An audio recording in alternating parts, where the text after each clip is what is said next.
Hello, I'm Ben. Welcome to the channel. Today we're going to talk about a book that I found to be very interesting recently. It is titled If You Can Talk, You Can Write, and this was by Joel Saltzman. This book was extremely well written, I think, because it's short to the point, uses a lot of humor, and uses quotes that are very humorous as well. So I would recommend that everyone that is interested in writing read this book. Here it is. If you can talk, you can write. So in this book, it talks about quite a few different subjects that we'll roll through here, and I will touch on the highlights. I would suggest that you read this for yourself, because what may stand out to you may be something that didn't specifically stand out to me. But let's dive right in. So if it says, if first you don't succeed, don't be surprised. And it gives reasons why within the book. Basically, the biggest piece around being success in writing is just discipline. Stephen King had a number of pages that he wrote every single day. And I'll quote Stephen King a few times in here just because I think he's one of the most impressive writers of my time, just because of the volume, the amount of books he's put out since the 70s, and the amount that he's sold that were later movies and television shows. So he's done a great job to be a creator of his lifetime where many people are inspired and have had contact with his work. So if first you don't see, don't be surprised. Next, if you don't know what to say, start saying it. I carry one of these composition books all the time in my briefcase or wherever it may be. I have a stack of them. You can see behind me there's 4 or 5 there on the shelf, and I buy them in bundles. The reason being is as I have a thought, I try to write it down. If I hear a quote that I find to be inspiring, I write that down. If I'm reading a book and I take notes, I write those down. And by doing that consistently, I have a volume of knowledge that grows that I can take from later. That's the stuff I'm using to make these YouTube videos. That's some stuff I'm using to review my months, my weeks, my year, to see how I've grown year to year. So that's a great suggestion I give to you. I like those because the notepads, I lose those. Loose leaf paper and scraps of paper, you lose those. By having a dedicated way of doing it, you can hold on to that wisdom and it's good to you later. So that'd be my suggestion. The next is write one paragraph as badly as possible. Meaning, a lot of times people get hung up, and this is just like YouTube videos as well. I do the vlog method simply because I think it's the quickest way to get the information out there. I think the quality and the reality of the fact that it's coming from me, a real person, I think that matters. I think the less something feels staged, the more natural it is, the more of a benefit it's going to be to people, right? It makes it true and it makes it genuine. So write one paragraph as badly as possible. It means don't edit it, just get the writing done, get it down. Go back. Editing is a different practice than writing. Writing is a creative practice. Editing is a whittling away. It's a lean practice, right? It's going in and removing the noise and the repetitive stuff that may be in there. So that's why you want to write one paragraph. Have it set to where you're writing a paragraph a day is what some people do. Some people say a page a day. Some people say 66 pages a day. Whatever that may be, just do it and do it consistently, and you'll see that you'll have a body of work to come together very quickly. Write about what you know. When you write about what you know, that expertise can be heard. And then if you have people that are in similar backgrounds or going through that, they will understand what you're saying, and that will give you additional credibility because they know that this person's obviously lived this because their understanding is better than just something that they read in a book or they got from somewhere else. It's first person hands-on experience. So write about what you know. Next suggestion is write about what you don't know. And by writing about what you don't know, you're now writing about things that you've researched. So if you remember back when we did research papers, I don't know if you did that in grade school or secondary school or even university, you do research papers, and in that you try to gain or glean knowledge. And granted, in that knowledge that you glean, there's vast shadows of things that you don't have a grip on. But overall, you get the gist of a situation or of a suggestion around a situation. So what you get from writing about what you don't know is there's pressure to learn more. And as we said before, the more you learn, the more you grow. So I thought that was a great suggestion by the book to do that. Make it as simple as possible. Take out redundancies, take out extreme words, right? People that are trying to understand what you're putting down want to do that in as a simple way as possible. Make it simple. Don't be afraid to add or expand. So if you want to add an additional chapter on something, sometimes I'll do another video on something that I've already done something on, simply because there was many different ways to expand on the subject matter that would be just as interesting. Next is progress, not perfection. So perfection, there's a quote in here that I'll read in a little bit around perfection. You just want to keep yourself moving, right? Let the edit process, let the editor identify what needs to be whittled or needs to be changed. So progress, not perfection. A page a day keeps the worry away. Just like I said before, a paragraph, if you write a page a day, sooner or later you will have a book, right? So writing a page a day will keep you moving, keep that motion going, so you will stay motivated. Imitation is a very smart idea. So if you have a favorite author, or if you have a favorite book, or you have the way a favorite book is written, that may be a good way for you to align, lay out, or detail the way you want to do your book. So the more you read, I heard that statement before, if you don't read, you can't write. So that's one of the thought processes too. If you read and you get the way somebody's doing it and it resonates with you, that might suggest a way that you should do that too. And I like that if you can talk, you can write, because everybody talks a lot and says a lot. So if they take the time to put what matters down, then they have a way to expand on it, compound on it, find other support for it, and then put it all together in one collective of thought, which is why those composition books are a good idea. There's nothing new under the sun. I've done a video on that. So the reason it's saying that is if you're writing your book, you're working on your book, and it sounds very similar to something someone else has written, probably, right? If there's nothing new under the sun, there's going to be standard similarities in each. The piece you should take away from it is we own our experience, right? So everything we go through, we get experience from that. Our experience and the way we experience something is going to be completely different from the way everyone else experiences. So there's nothing new under the sun. Be comfortable with that. Chances are you'll write something pretty good, right? Put it down, do your best, and chances are you'll write something pretty good. Then it goes into criticism and self-criticism, and I'll read some deeper notes on that. Criticism, expect it. Self-criticism, expect it. It's just, remember, just because you're looking at the criticism and it's there, it doesn't mean that it's valid. It just means that it's present. So make sure that when the criticism is present, that you're aware of what's going on and why that's that, and that you adjust or respond to it accordingly, which the proper response may just be to ignore it, okay? Do it your way and don't be shy. If you do it your way and you're not shy about it, this is your body of work. So criticism shouldn't make you stop doing that.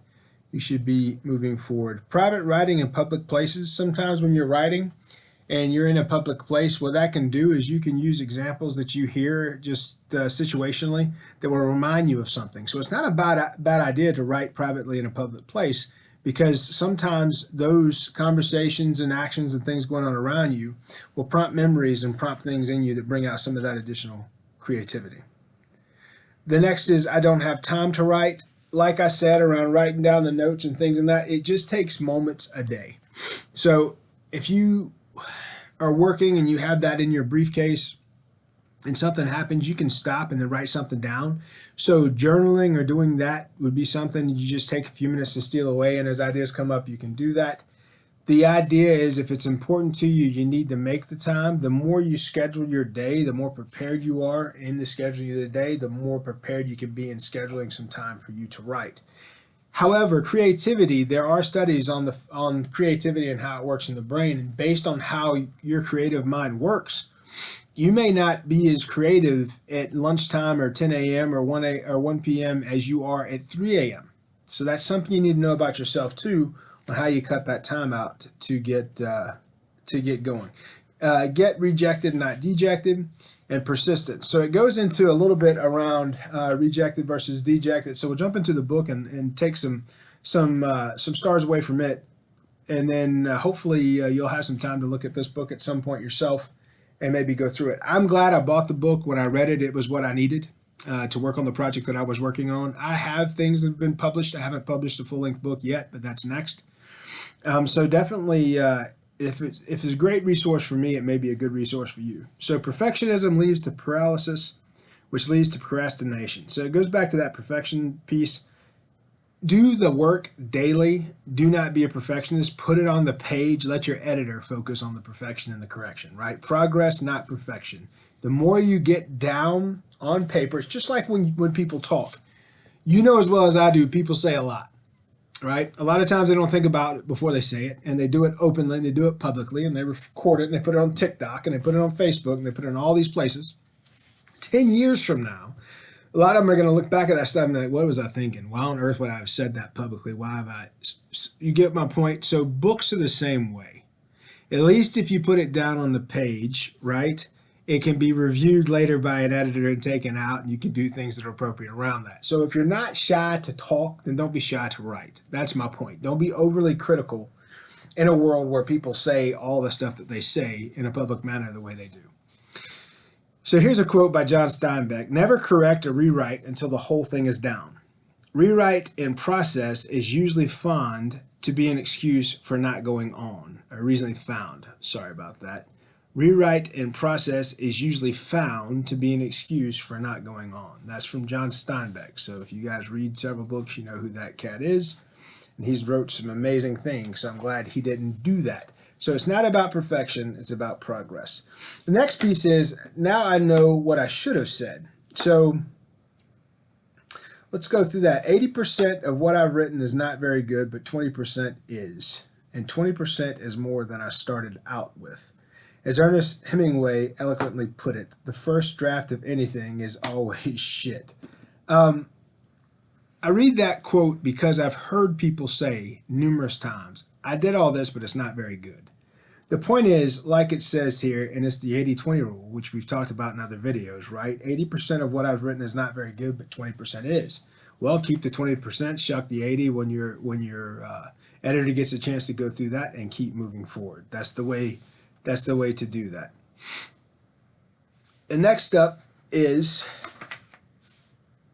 a quote by William Zenister. He says, if you work for an institution, whatever your job, whatever your level, be yourself. Be yourself when you write. You will stand out as a real person among the robots.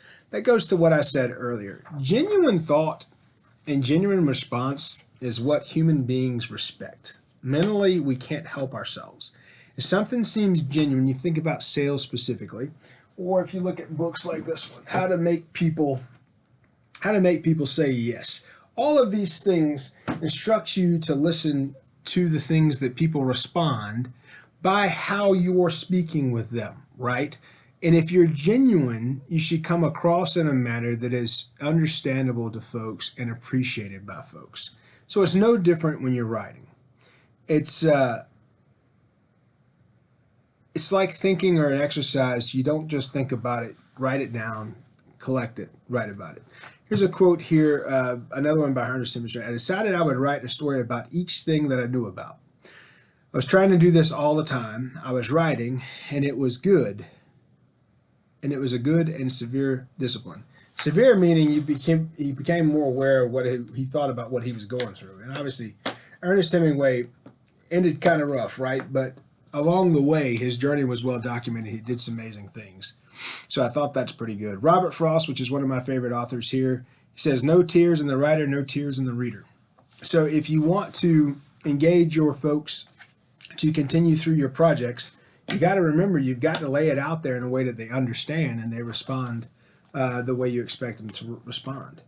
Try reading your work. So I think this is a good idea. You want to be daring. Try reading your work to someone else and see when their eyes glaze over. And I thought that was kind of funny. But the next, if you want to get really daring, take something you've written and have someone read it to you. A lot of times when people read stuff back to you, or you watch your videos, you listen to yourself, you may have a specific opinion about the quality of what you've just done.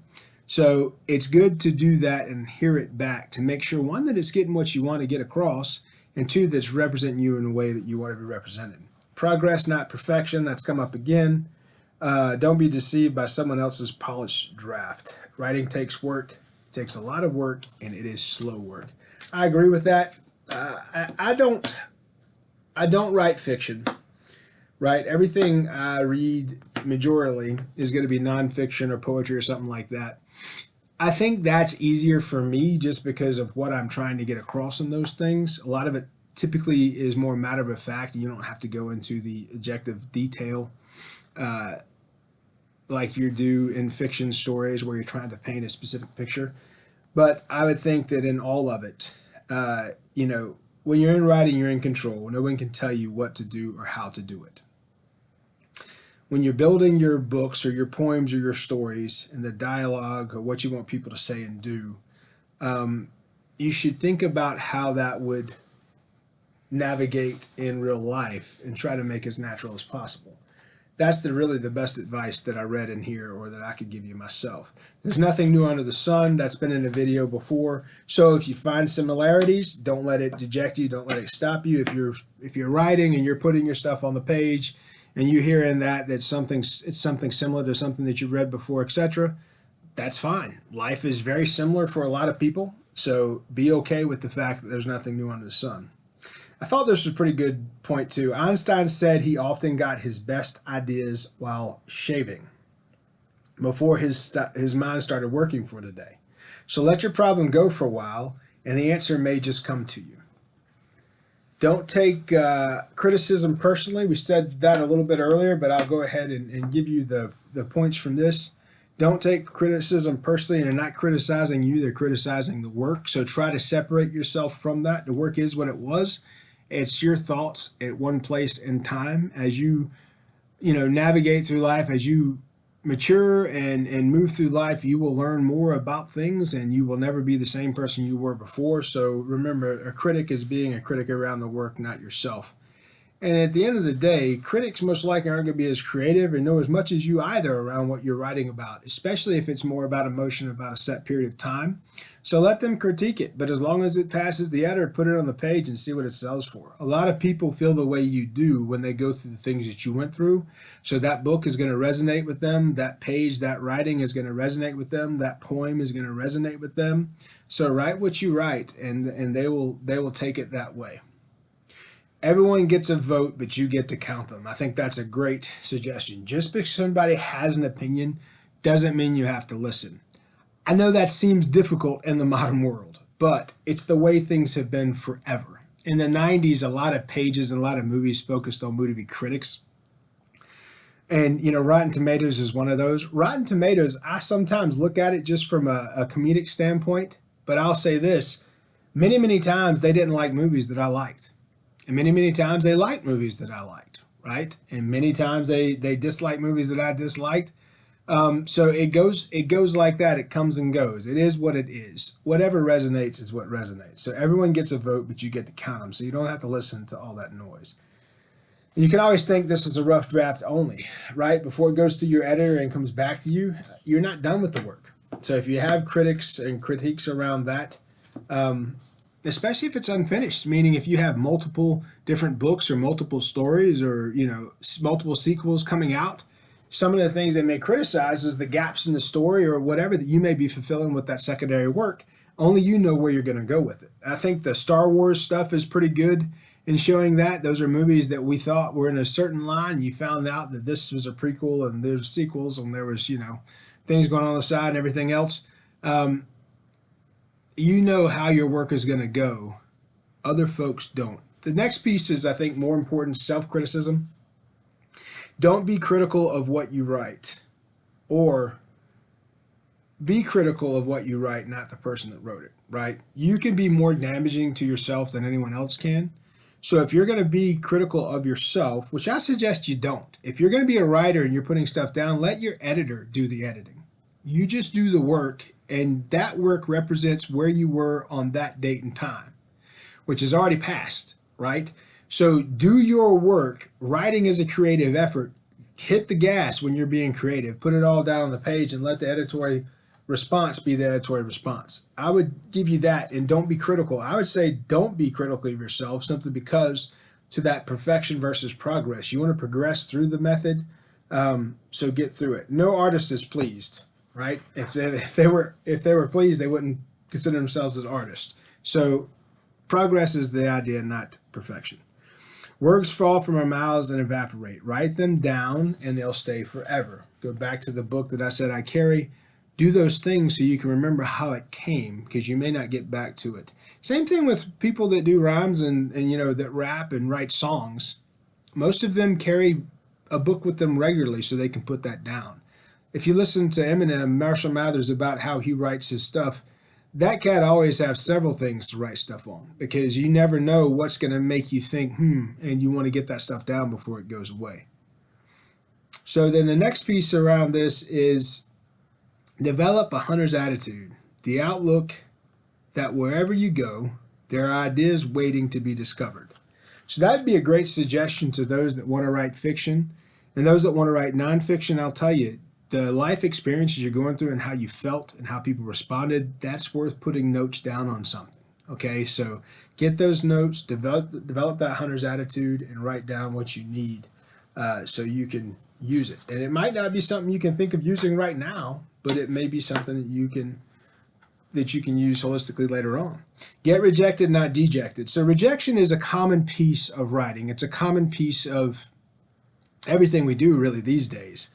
So the biggest piece is take the rejection and know it's just part of the growth process. It's part of that identifying who you are and what you're going to get into. But don't get dejected where you quit. You have to be able to move forward. You have to be able to grow, to progress. And there was one thing that I put in here around, I wanted to read this quote. This is actually out of a different book. This is a Stephen King book where he wrote 3 forewords, and this was the third foreword of this book. And Stephen King said in this, one rule of the road, not directly stated elsewhere in this book. The editor is always right. The corollary is that no writer will take all of his or her editor's advice. For all I have sinned and fallen short of editorial perfection. Put another way, to write is human. To edit is divine. And then he goes in to say how his editor has done a great job both on fiction and nonfiction books. So this is one that we may get into later on the channel here, Stephen King's A Memoir of the Craft on Writing. But the book today is If You Can Talk, You Can Write. If you haven't been published and you haven't written something before, this is one I will definitely recommend to you. It tells you how to conquer the killer P's, that perfection, paralysis, and procrastination. It teaches you, it's got quotes in there that help you silence your inner critic, tell yourself to shut up already, I'm trying to write. It tells you to stop worrying about the rules of grammar, and it tells you how to get inspired if you don't feel inspired, and it tells you how to write with conviction and not apology. The greatest part of this book is the quotes that are in it from numerous different writers from many different backgrounds and many different source materials. So if you like that and you like how that sounded, please pick up a copy of the book. It's If You Can Talk, You Can Write by Joel Saltzman. If you like the video, please like and subscribe. Please share if you know someone that might like the video. We're trying to get those subscriptions up. I appreciate your time. Be good.